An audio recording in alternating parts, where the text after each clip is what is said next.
से एक बड़ी खबर सामने आ रही है। देखिए हमारी इस खास रिपोर्ट में। देश को उन्नति के मार्ग में विश्व में देश का नाम प्रथम श्रेणी के देशों में शुमार करने का श्रेय प्रधानमंत्री नरेंद्र मोदी को ही जाता है। उन्होंने कहा कि जनमानस की काफी समस्याएं हैं और जनता द्वारा चुने गए जनप्रतिनिधि होने के कारण लोगों की उनसे काफी उम्मीदें भी होती हैं और जनप्रतिनिधि होने के कारण मेरा भी यह उद्देश्य है कि ज्यादा से ज्यादा लोगों की समस्याओं का समाधान करवा सकूं।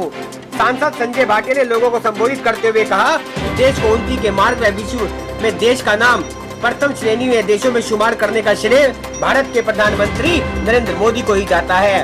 उन्होंने कहा कि जनमानस की काफी समस्याएं हैं और जनता द्वारा चुने गए प्रतिनिधि होने के कारण लोगों की उनसे काफी उम्मीदें भी होती हैं और जनप्रतिनिधि होने के कारण मेरा भी यही उद्देश्य है कि ज्यादा से ज्यादा लोगों की समस्याओं का समाधान करवा सकूं। जन सुनवाई कार्यक्रम में उनके समक्ष नालियों, गलियां, सड़कों, बांध बनवाने, पक्का मकान बनवाने, पीले राशन कार्ड, स्थानांतरण, बिजली, पानी, विकास कार्यों की ग्रांटों से संबंधित तथा सबसे अधिक रोजगार से संबंधित व विकास कार्यों के करवाए जाने से संबंधित सैकड़ों की संख्या में शिकायतें और समस्याएं आई।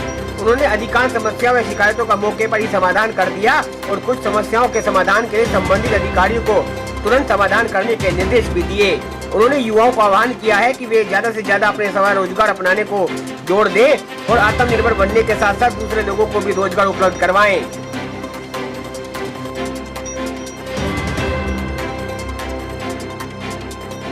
ये सवाल आपका पिछली बार था, हर हफ्ते हैं भाई साहब, वही समस्या है, वही बातें, अलग अलग व्यक्ति बदल कर। लेकिन ये मैं समझता हूँ कि मैं आभार व्यक्त करता हूँ अपने इंद्री के भाइयों का, बहनों का, और उनका विश्वास बना है कि कुछ एक के काम होते हैं, कुछ के रहते हैं, उसके बावजूद भी लोगों का विश्वास बन रहा है कि जाएंगे तो कम से कम सुनवाई ज़रूर होगी। और मैं बड़ा शुक्रिया अदा करता हूँ अपने विधायक जी का, राम कुमार कश्यप जी का, वो भी पूरा कंधे के साथ कंधा मिला के साथ देते हैं। हमारे रघुवीर बतान जी हैं, धर्मपाल शांडिल्य जी हैं, पुराने नए सभी कार्यकर्ता हैं, हमारे मंडल अध्यक्ष हैं, पार्टी के पूर्व मंडल अध्यक्ष हैं और सभी वरिष्ठ कार्यकर्ता यहाँ पर लोगों की समस्याओं के लिए बड़े ज़्यादा सेंसिटिव हैं।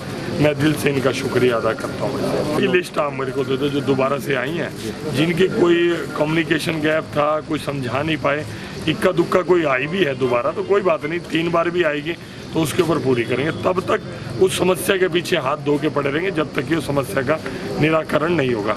लेकिन मैं ये मानता हूँ कि समाज के अंदर एक जागरूकता फैली है अपने आसपास गंदगी को लेकर, नाली जोहड़ को लेकर, ऐसी आज बहुत समस्याएं आई हैं। कुछ लोगों ने हरियाली के लिए भी कहा है। मैं ये देख रहा हूँ कुछ थाने कचहरी के भी झगड़े हैं जिनको हम पंचायती रूप में निपटाते हैं। हम नहीं चाहते कि परिवारों के अंदर चाचा ताऊ आपस में छोटी छोटी बात के ऊपर ज़मीन जायदाद के लिए आपस में झगड़ा करें। उनका सलूशन हम पंचायती भी लगाते हैं और अपने कार्यकर्ता की ड्यूटी मौके पे लगाते हैं कि इनको आपस में बिठाकर उस समस्या का हल किया जाए। कुछ एक हो जाता है, कुछ समस्याएं ऐसी होती हैं जो मौके पे निपटारा हो जाता है, कुछ एक ऐसी होती हैं जो अधिकारियों को फॉरवर्ड करनी पड़ती है, उनको फ़ोन करके भी हम बात कर लेते हैं। कुछ इश्यूज़ हैं रोज़गार के जिनका सलूशन इतना आसान नहीं है, क्योंकि जिस डिपार्टमेंट में नौकरी ही 5 है और वहाँ लगने वाले 50 होते हैं तो दिक्कत आती है। तो वहाँ हम एक अवेयरनेस पैदा करते हैं कि अपने हाथ का काम करने का जो हुनर है, जो बाप दादा का दिया हुआ है, उसके ऊपर करें। और जिस तरह से प्राइवेट सेक्टर्स में जॉब का मामला है, हम केवल डीसी रेट पे और डीसी रेट पे लगने में, सरकारी नौकरी में, क्योंकि एक भाव रहता है कि शायद उतना काम नहीं करना पड़ेगा, इस चक्कर में बहुत ज़्यादा होड़ लगी हुई है डीसी रेट की। मैं तो सब युवाओं को कहता हूँ कि हमारे हाथ में हुनर है, हम अपने हाथ से भी काम करके 20-30 हज़ार रुपये महीना कमा सकते हैं। वो करनाल में था, उसके ऊपर मैंने पूरा फॉलोअप किया है। मैंने अपने फाइनेंस मिनिस्टर को भी लिखा है और सबको लिखा है और मैं समझता हूँ अंडर कंसिडरेशन है, जांच के अंडर है और वो प्रेशर में है। अब वो शिकायतें उस तरह की आनी कम होगी। एसडीएम साहब के पास में गया होगा तो वो इसकी जांच कर रहे होंगे। मेरी जानकारी में आपके माध्यम से आया, मेरे भी जानकारी आ जाएगी तो मैं भी उसके ऊपर पूरा इंटरेस्ट लेके फॉलोअप करूँगा। इंद्री से एनसीआर न्यूज के लिए मेनपाल कश्यप की खास रिपोर्ट। अपने शहर की ताजा खबरों के लिए एनसीआर न्यूज के साथ बने रहिए। चैनल को लाइक व सब्सक्राइब करें। नमस्कार।